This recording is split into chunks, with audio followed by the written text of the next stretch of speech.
Okay, so we've got all our images imported here now. I'm going to select the first one, shift, click the last one, and drag all of these down here. You can see the little 3.0s here. Each of them are going to be displayed for 3 seconds. 1, 2, 3, which is way too long and going to be kind of boring. So let's select all of them. Command A, and we're just going to click up here on this little eye. We're going to change the duration from 3 to 1. All right, and that's going to be better. And I know I initially had set this up like this, but I don't like how that works. I'm going to dump that image. We're going to start it. Don't want that one either. There we go. We're going to start it right here. And this car is going to pull up. It turns black and white. So right in between these two, this abrupt change here, we're going to add a transition.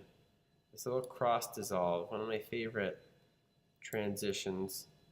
There's all kinds of fancy ones, but they tend to look like you're trying to be fancy.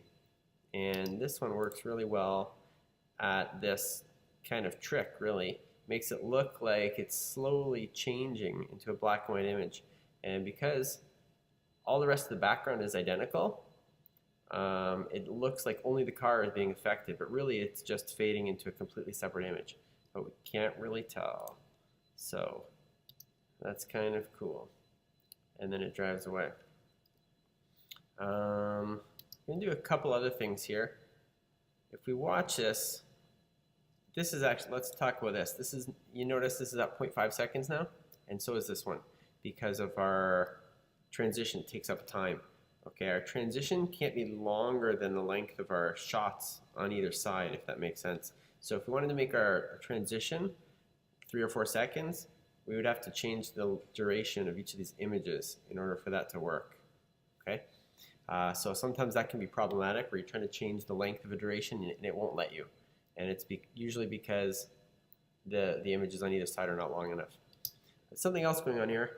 Every 1 second, our image changes, which is a bit boring. So we don't want to have this obvious rhythm of every 1 second something changing. Okay, so we want to tweak and adjust these so that it makes more sense with what's going on in our video. Like this car, that kind of feels better, like it comes in real quick, you know? Maybe these ones can be faster, right? Let's change these ones. Go up here. And maybe these are 0.4, let's try that. And then it can stop while it changes, and then maybe it can speed away again. 1, 2, 3. Let's just do that one. All right, so we want to look for some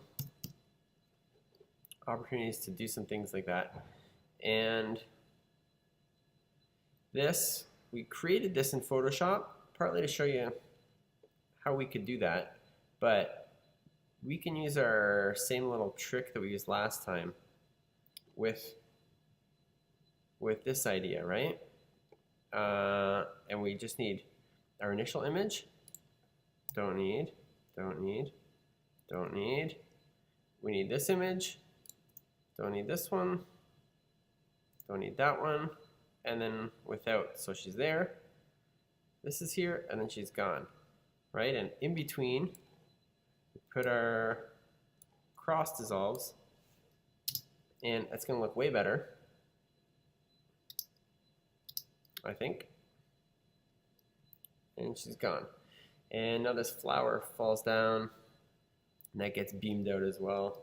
So we could do the same thing back here with this. But I think we'll leave that alone for now. Visually, just in terms of making this an animation of some sort, that's, I mean, it's just a little demo, but if we look at this, you don't really notice these flowers falling down. And it's a bit of a problem because the first thing you might see is this beam showing up here, and it's like, what? And the audience won't even know what happened, okay? Which is not good. There needs to be a more obvious way to notice what's going on here. Maybe this thing, wiggles back and forth, and I'm not going to change or do much about it right now, but I just thought I'd bring that idea up that what the on-screen action needs to be clear for the audience in order for them to understand what's going on in your video. And if it's confusing, okay, you can't blame them for not understanding. You got to fix it. So just thought I'd bring up that idea. The last thing I want to show you guys is we're going to add this Ken Burns effect here. And so instead of that pan down that I initially was going to do, and it looked really choppy because we did it with different images in Photoshop, okay, we're going to start it on this framing, maybe even a little closer here up on this. And then we're going to end it full frame. We have to do that in order for it to sync up properly with the next image. Otherwise it won't look smooth, right? Okay, and that zooms out like that. That happens real fast. 1 second is not enough time, I don't think. Well, 3.4, that's pretty random, but I meant to hit 3.5. But that plays better, I think. This car comes in, changes, drives away, beams out. Okay. And then at the very end, maybe we can do the same thing. We'll add a little Ken Burns effect. So we hit the crop, and if we want to go back and get rid of it, we just click on fit. Okay, Ken Burns effect.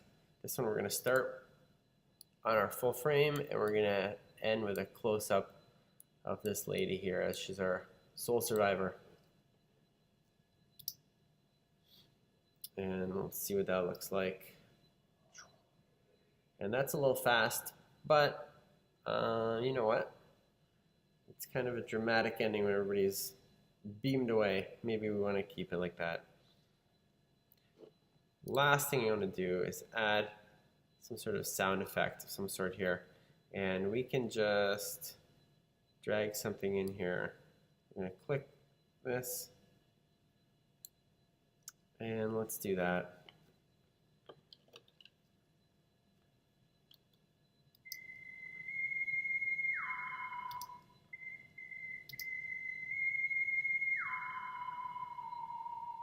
And the other thing I'm going to do is just show you here that we can adjust the volume. If I hold the option button, I can click and add in these little dots here. Okay, to have the music, the audio fade in or fade out. This clip already kind of faded in. I thought okay, but more just to show you how to do that. And at the end, again, this already tapers off, but if I wanted to, I could option and click and do this kind of idea if we wanted to do that. Okay, we can move these things around and play with them a little bit. Okay, I think that's it.